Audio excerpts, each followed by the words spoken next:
Television has given us a lot of brilliant minds over the years, from Tyrion Lannister of Game of Thrones. I wish to confess.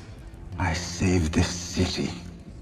I should have let Stannis kill you all. To Walter White from Breaking Bad. But two characters stand head and shoulders above the rest when it comes to one specific skill: outsmarting an entire system all by themselves with nothing but a plan in their head. One of them designed a heist so detailed he printed almost €1 billion inside the Royal Mint of Spain without firing a single bullet at the police. The other one walked into one of the toughest prisons in America on purpose, with the entire blueprint of the building hidden inside the tattoos on his body. We're talking about the Professor from Money Heist and Michael Scofield from Prison Break. Both of them are geniuses. Both of them pulled off the impossible. But out of the two of them, who is actually smarter? Today, we are going to answer that by comparing how they planned their missions, how they handled pressure when everything went wrong, how they outsmarted the people chasing them, and what their biggest weaknesses were. Buckle up, this one's going to get interesting. Before we move on, please don't forget to subscribe to our channel and turn on notification button for 5 years of good luck. Try it. Let's start with the planning, because honestly, that's where both of these men shine the brightest. The Professor, whose real name is Sergio Marquina, didn't just wake up one day and decide to rob the Royal Mint of Spain.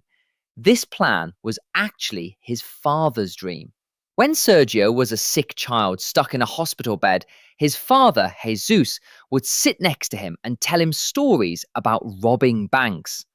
Jesus even tried to rob a bank himself to pay for his son's treatment in America, but he was shot dead by the police before he could pull it off. From that moment, young Professor had only one mission in life: finish what his father started. And he didn't waste any time. At the age of 19, Sergio stopped renewing his identity card so that he wouldn't be registered anywhere in the system. Think about that for a second. As a teenager, he was already thinking decades ahead, making sure no government database had his face or fingerprints. He spent years studying every single detail about the Royal Mint, learning negotiation tactics, police strategy, weapon handling, hostage management, and forgery. By the time he was ready to recruit his team, this man had already become a walking encyclopedia of crime. Then he gathered 8 strangers: Tokyo, Berlin, Moscow, Nairobi, Helsinki, Oslo, Rio, and Denver, and locked them inside an abandoned hunting estate in Toledo for 5 whole months. 5 months of training. 5 months of going over the plan again and again. He gave them strict rules: no real names, no personal questions, no relationships. Everyone got a city as their code name. Why?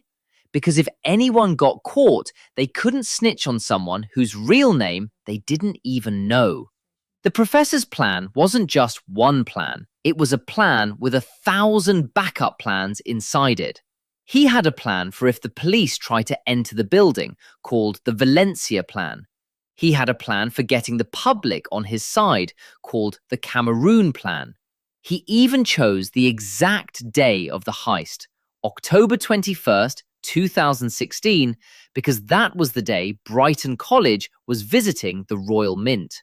One of those students was Alison Parker, the daughter of the British ambassador.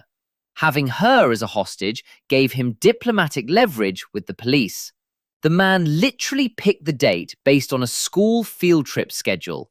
That's the kind of detail we're talking about. Now let's flip over to Michael Scofield.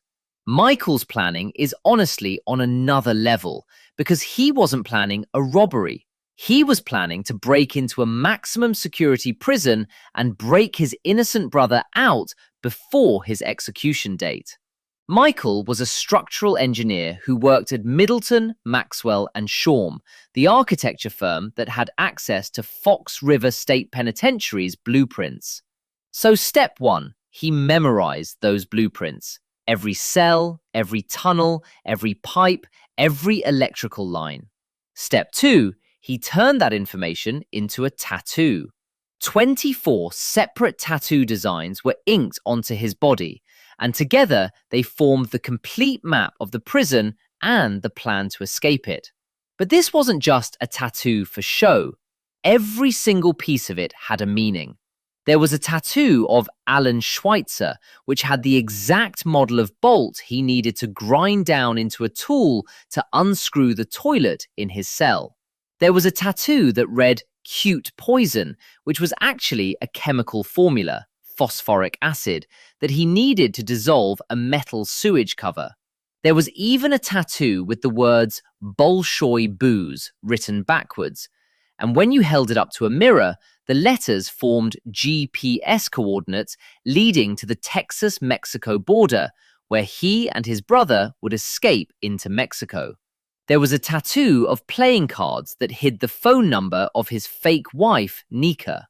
And to get into the prison in the first place, he robbed a bank with no intention of escaping, pleaded no contest, and specifically requested to be sent to the Level 1 facility nearest his home, which was Fox River.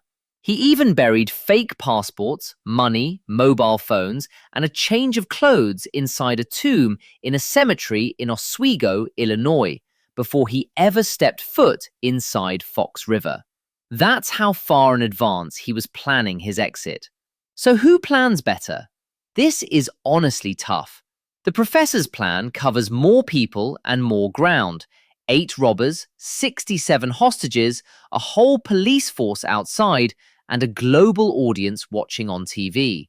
But Michael's plan is more personal, more risky, and more impressive in the sense that he encoded an entire blueprint into his own skin. I'd say it's a tie at this stage, but Michael might have a slight edge because he had no team. He did all of this thinking by himself. If you enjoyed this comparison, hit that like button, subscribe for more deep dives like this one, and I'll see you in the next video. Until then, stay sharp, stay curious, and never underestimate a quiet man with a plan.